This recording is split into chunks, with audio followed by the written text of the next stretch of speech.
Siguro po no, sa unang vlog nakita niyo yung pinakita ko to sa unang kong vlog, yung mga ano to, slingshot na to.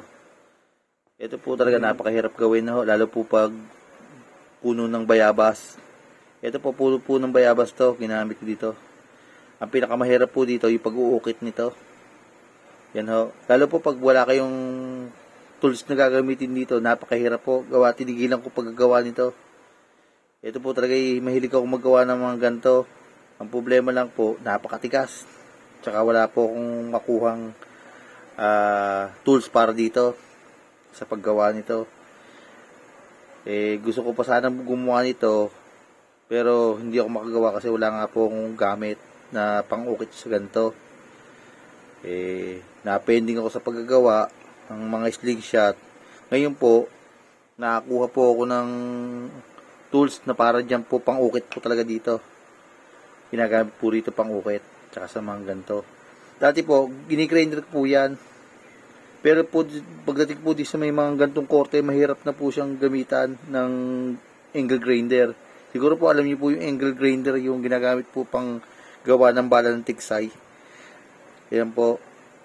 Ang ano po dito, yung mga pag-ukit po sa mga ganito, tsaka sa style nito, napakahirap po talagang gawin niya, lalo po pag sobrang tigas ng puno. Katulad po ito, puno ng bayabas ang ginamit ko dito. Yan o. Napakahirap gawin punan. Ngayon po, nakakuha po ako ng tools. Nakabili ako.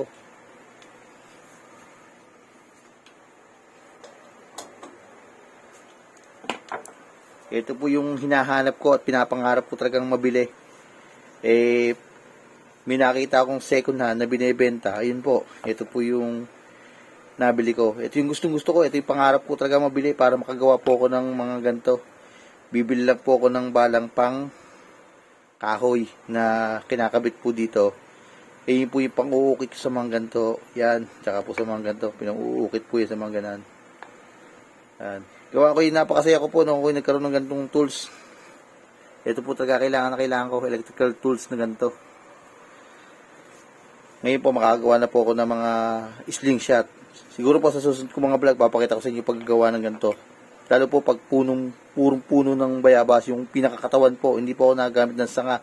Yung pinakakatawan po ng bayabas ang ginagamit ko na ginagawang ganito. Kasi po, mas solid, mas matibay po kaysa po yung parang wide na ganan. Mahirap pong ano yan, mahuna po yun. Ito po, solid po to, yung pinakakatawan ng puno ng ano po to, ng bayabas. Yung mga ganap pong kalaki yan. Pagka ano po, inuukit ko po yan. Inaano ko po ng palakol. Inaano ko po ng kutsilyo. Bago i-angle grinder ko po yan. Anin ko po ng angle grinder. Pagdating po dito, yung nga po yung pinakamahirap gawin, yung uukitin po to. Yung mga yan. Gawa ngayon po, nagkaroon po ako ng ganitong tools. Tama-tama po, makakagawa na po ako. Yan po. Ang ganda po niyan. Yung pangarap ko talagang magkaroon ng ganito para makagawa ko ng mga slingshot. Ngayon po makakagawa na ako ng slingshot na iba-iba style. Makikita nyo po yon sa susunod na mga pag-vlog ko. Gagawa po ako ng mga ganitong iba-ibang klaseng style ho. Sana po na yung aking salamat po. Kakagawa na po ako. Thank you po sa lahat. God bless po. Ingat po kayo palagi dyan.